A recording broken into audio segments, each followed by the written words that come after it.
Hey everybody, this is our video solution to problem 4 from Quiz 9, Spring 2023, Math 302 at Cal State Fullerton.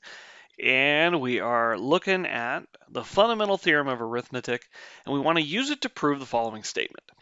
Every positive integer n can be written uniquely in the form n equals 2 to the k times L, where k is a non-negative number and L is at least 1.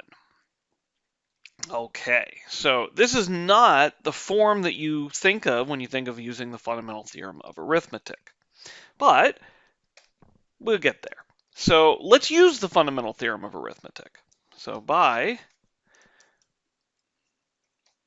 FTOA, well, I can write every positive integer as a product of primes. Well, one is kind of a special case, so let's handle one separately. So if n is greater than or equal to 2, then n is equal to p1 alpha 1 dot dot dot pn alpha n, where p1 through pn are distinct primes, alpha 1 through alpha n are positive integers. Okay, so these are the exponents. And important here, because we want to talk about uniqueness, this decomposition is unique. Okay, so and this decomposition or factorization is unique. Okay, so that we know. So how do we get it to look like this 2 to the k times L mumbo jumbo? Well, I look at all of these different primes, and one of them could be 2, or maybe none of them is equal to 2. So let's handle those cases separately, right? So case 1, pi equals 2 for some I.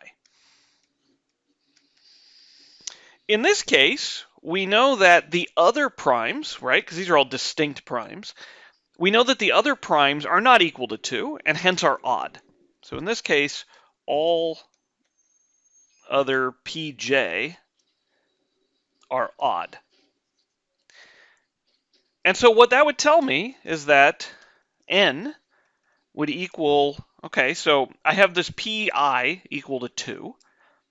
So pi to the alpha I, I'm going to pull that to the front, and this is just equal to 2 to the alpha I, times all of the rest, right? So all of the rest, so we'd have p1 to the alpha 1 through pi minus 1 to the alpha I minus 1, skip the pi, go to pi plus 1 to the alpha I plus 1, dot, dot, dot, pn to the alpha n.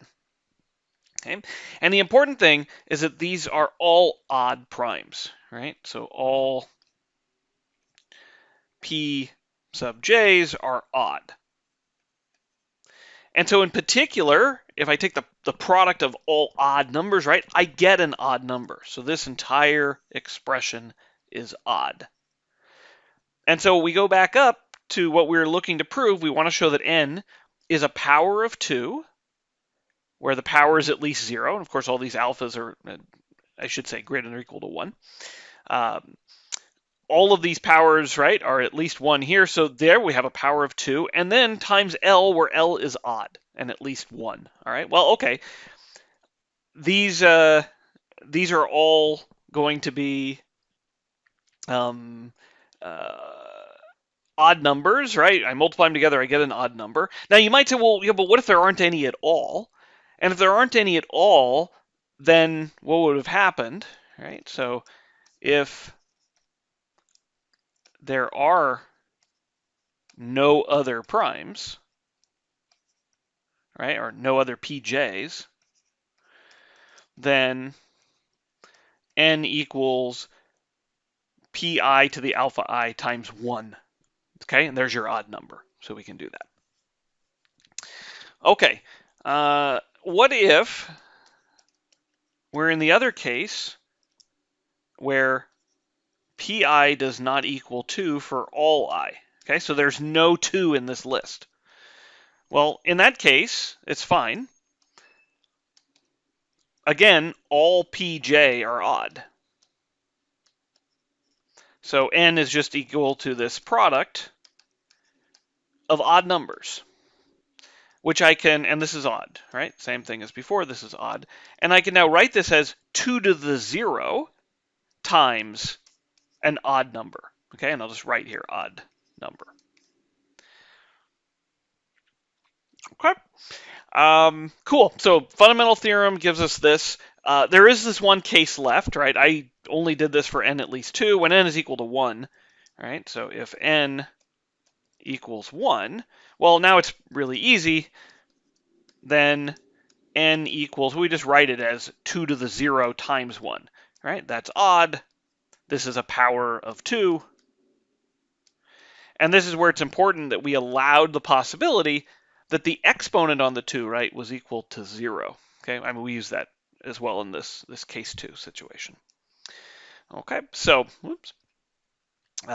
So there we go. In all of these situations, right, we can write n as an even number, or at least a power of 2, I should say, times an odd number. All right, and we can do it in a unique way because of this fundamental theorem of arithmetic. Okay, so there we go. We will see you next time.